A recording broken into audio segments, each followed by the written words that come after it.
Sun International has a proud legacy in the gaming, hospitality and entertainment industries with diverse assets and some of the world's finest premier resorts.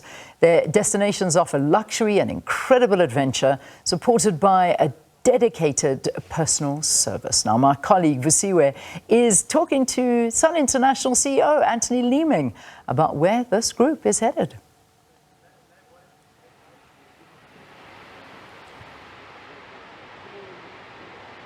Over to you. Good morning again.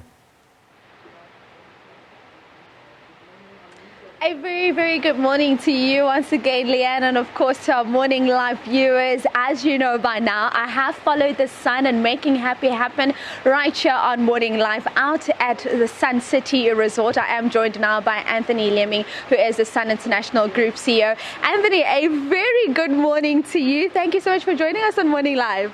Good morning to your viewers, and it's great to be here. Sun City, and it's always a great place to be.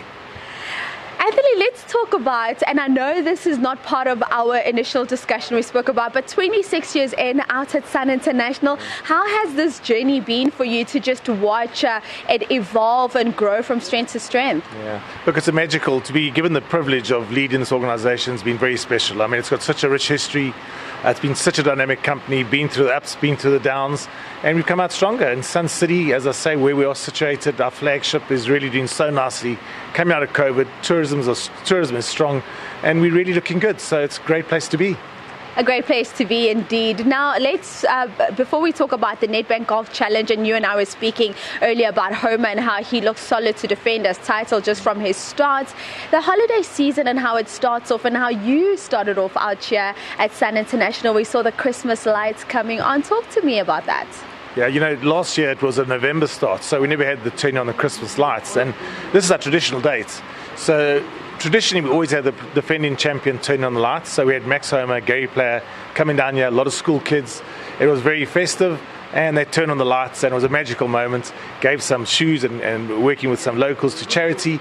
So really giving back, and that's what we do. And it was a really magical moment.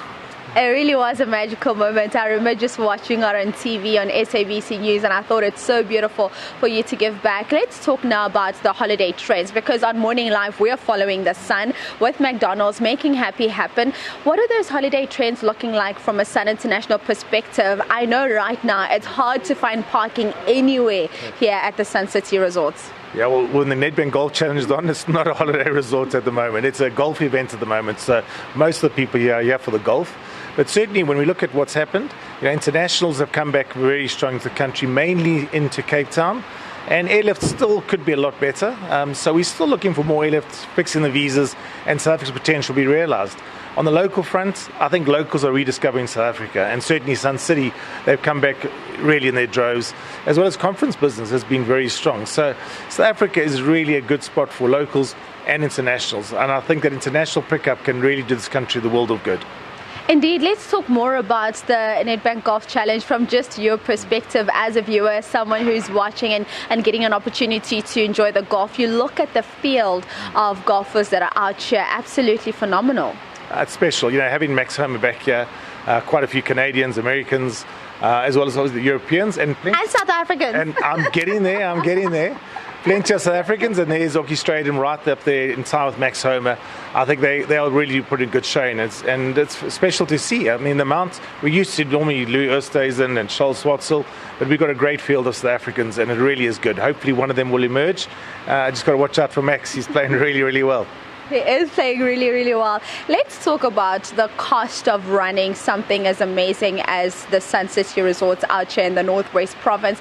When it's not those peak seasons, when you're not having a lot of numbers coming in, how do you guys always ensure that you keep this business running and going? And I know you spoke about the dip experience during COVID and coming out bigger and better. Look, it's a really big property, so it's got big overhead. But I think we've really managed it well. We're very efficient. The team here do a fantastic job of making sure we go through those peaks and valleys. And what's good, people are coming in winter, but Sun City in winter is still quite warm and not a bad place. So I think we've managed to get that right. Conference business goes throughout the year.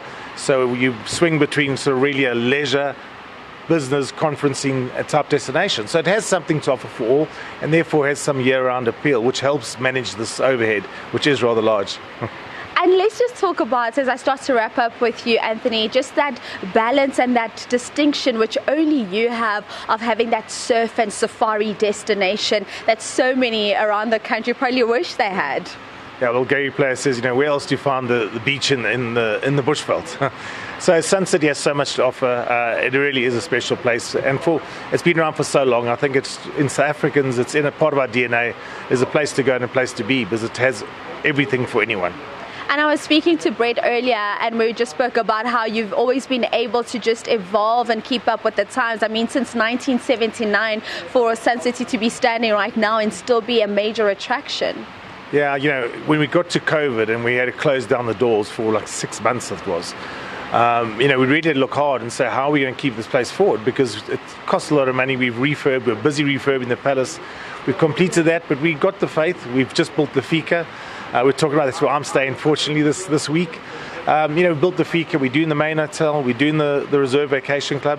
So putting money back in, making sure Sun City stays the premium resort destination, not just in South Africa, but in the world.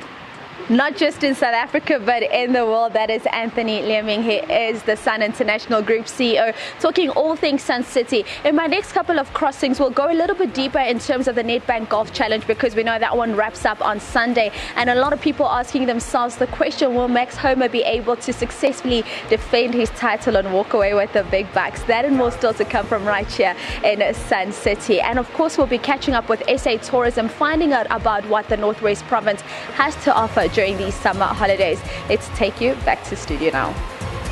Vusiwe, thanks so much. We look forward to it. We look forward to seeing a little bit more about that golf challenge as well, because I know it's always something that people follow very, very closely.